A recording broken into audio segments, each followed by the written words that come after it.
Dear student, how are you? I hope you all are okay by the grace of Almighty Allah. So, students, চলো আজকে আমরা একটা online class করে ফেলি। তো আমরা মাদায়া মুক্তিযোদ্ধা স্মৃতি বিশ্ববিদ্যালয় কলেজের স্টুডেন্টদের জন্য আজকের এই ক্লাসটি নেওয়া। তো তোমরা আমাদের সাথে নিয়মিত থাকবে। আশা করি যে আমরা প্রত্যেকটি সাবজেক্টের ক্লাস আমাদের পেজে দেওয়া হবে। সো চলো শুরু করি।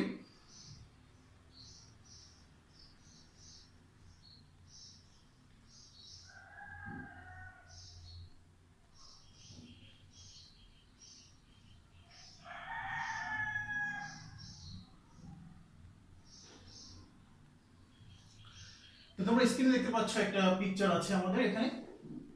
তো তোমরা নিশ্চয়ই গেস করতে পারছো যে আজকের ক্লাসটা কি সম্পর্কে হতে পারে। কি বুঝতে পারছো তোমরা? আচ্ছা, আরো কয়েকটি পিকচার আমরা দেখি।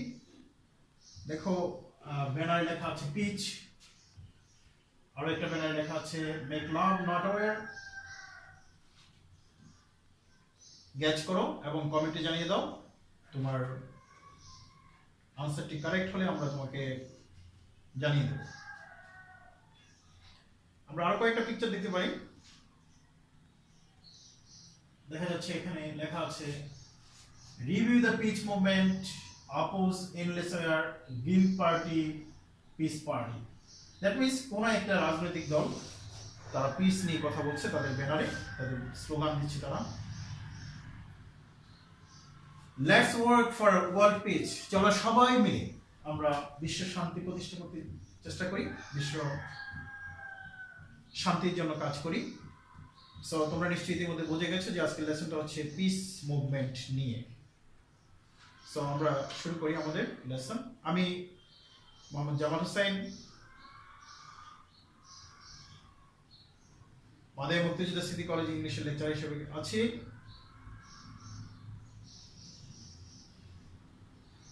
আজকের লেসনটি হচ্ছে আমাদের piece movement. After the completing of the lesson, students will able to understand what is peace movement, the goal of peace movement, the necessity of peace movement. So তোমরা সাথে থাকো।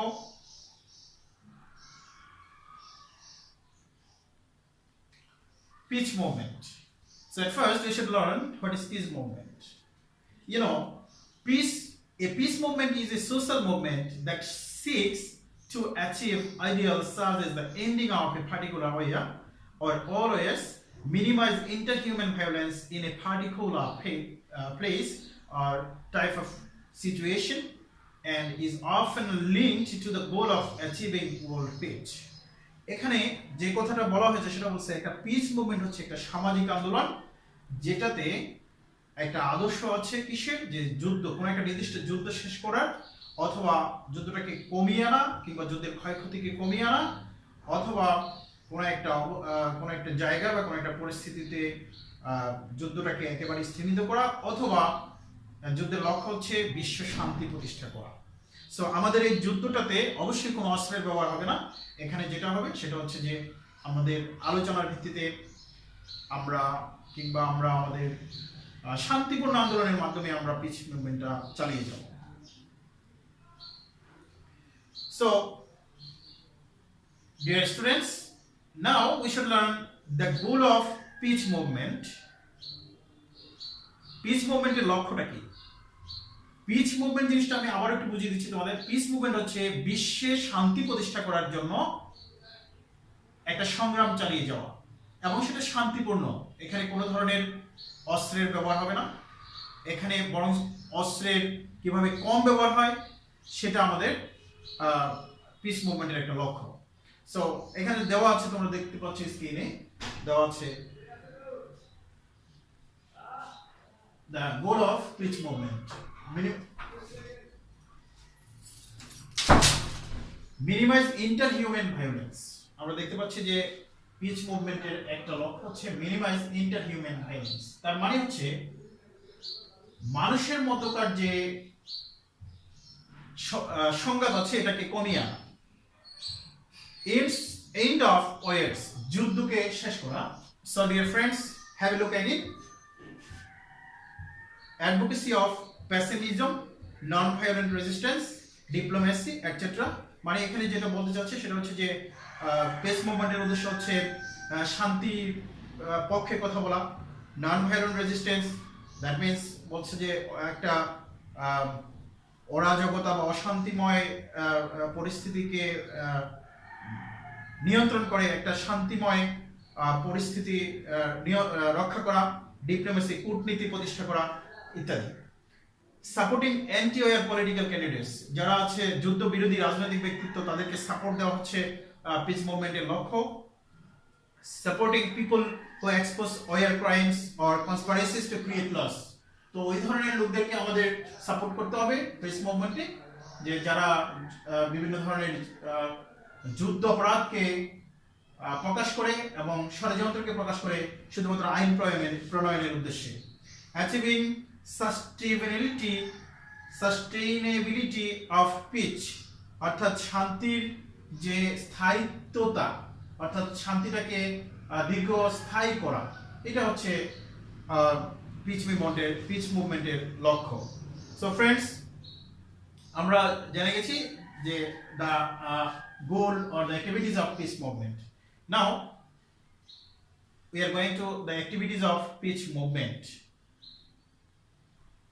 আগে যে পয়েন্টগুলো আমরা পড়েছি সেই পয়েন্টগুলোর সাথে মোটামুটি বলা যায় 90% মিল আছে। তোমরা এগুলো আবার একটু দেখবা, কথাগুলো একই, যে পিচ মুভমেন্টের লক্ষ্য কি, পিচ মুভমেন্টের কাজ কি।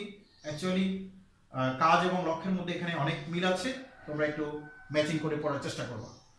তো the activities of peace movement: minimize interhuman violence, ইতিমধ্যে আমরা আলোচনা করেছি ইন্টারহিউম্যান ভায়োলেন্স কি। End of wars, advocacy of pacifism, non violent resistance, diplomacy, supporting anti war political candidates, supporting people who expose war crime or conspiracies to create laws, achieving sustainability of peace, banning of guns. Here is a new point, banning of guns, অর্থাৎ বিশ্বে অস্ত্রকে নিষিদ্ধ করা হচ্ছে peace মুভমেন্টের একটা অন্যতম কাজ। Achieving world pitch, বিশ্বে শান্তি অর্জন করা, শান্তি প্রতিষ্ঠা করা হচ্ছে পিচ মুভমেন্টের another important activity. So friends, these all are the activities of peace movement.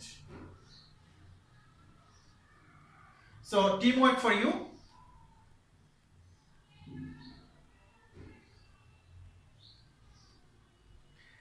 Discuss about aim of peace movement. আমি অলরেডি ইতিমধ্যে বলেছি যে the goal of peace movement, aim of peace movement, activities of peace movement প্রায় একই জিনিস। So তোমরা এগুলো সাজিয়ে গুছিয়ে লিখলে এটা আনসারটা হয়ে যাবে যেভাবে পরীক্ষা আসো। সো টিম ওয়ার্ক তোমাদের জন্য, তোমরা আলোচনা করবে পিচ মুভমেন্টের এইমটা কি এবং সেগুলো সুন্দর করে বাসায় প্র্যাকটিস করবে, দেন কমেন্টে জানিয়ে দিবে আমাকে। নাও another homework for you, write a flowchart showing the goal of pitch movement. Peace মুভমেন্টের গোলটা কি, তাদের লক্ষ্যটা কি, সেটা নিয়ে একটা ফ্লোচার্ট তোমাকে তৈরি করতে হবে। So first one is done for you, minimize interhuman violence. তো একটা তোমার জন্য দেওয়া আছে, বাকি 5টা পয়েন্ট তোমাকে তৈরি করে নিতে হবে। তুমি ফ্লোচার্টটা তৈরি করে কমেন্টে জানিয়ে দাও, ভুল হলে আমি অবশ্যই কারেকশন করে দেবো, সঠিক হলে পাবে special thank you. So students,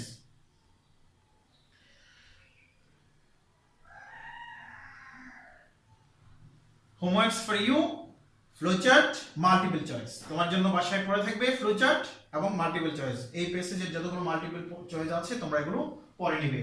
At first you should learn the word meanings. We are discussing about multiple choice. If you want to get full marks in multiple choice, you should learn huge amount of vocabulary. So তোমাকে word meaning জানতে হবে। তুমি যত বেশি word meaning জানবা, multiple চয়েসে তুমি তত বেশি ভালো মার্কস পাও। সো স্টুডেন্ট, তোমাদের কে আজকের ক্লাসে ধন্যবাদ জানিয়ে শেষ করছি। নিয়মিত আমাদের পেজে থাকবে এবং প্রতি ক্লাসে প্রতি সাবজেক্টের তোমরা ক্লাস পেয়ে যাবে এবং সেই অনুযায়ী বাসায় তোমরা প্রিপারেশন নাও এবং তোমাদের পরীক্ষার প্রস্তুতি খুব সুন্দর হোক এবং তোমাদের সুস্বাস্থ্য এবং সুন্দর ভবিষ্যৎ কামনা করে আজকের মতো এখানে শেষ করছি। আগামী সপ্তাহে ইনশাআল্লাহ আবার হাজির হব আরও একটি অনলাইন ক্লাস নিয়ে। ততক্ষণ ভালো থাকো। আল্লাহ হাফিজ।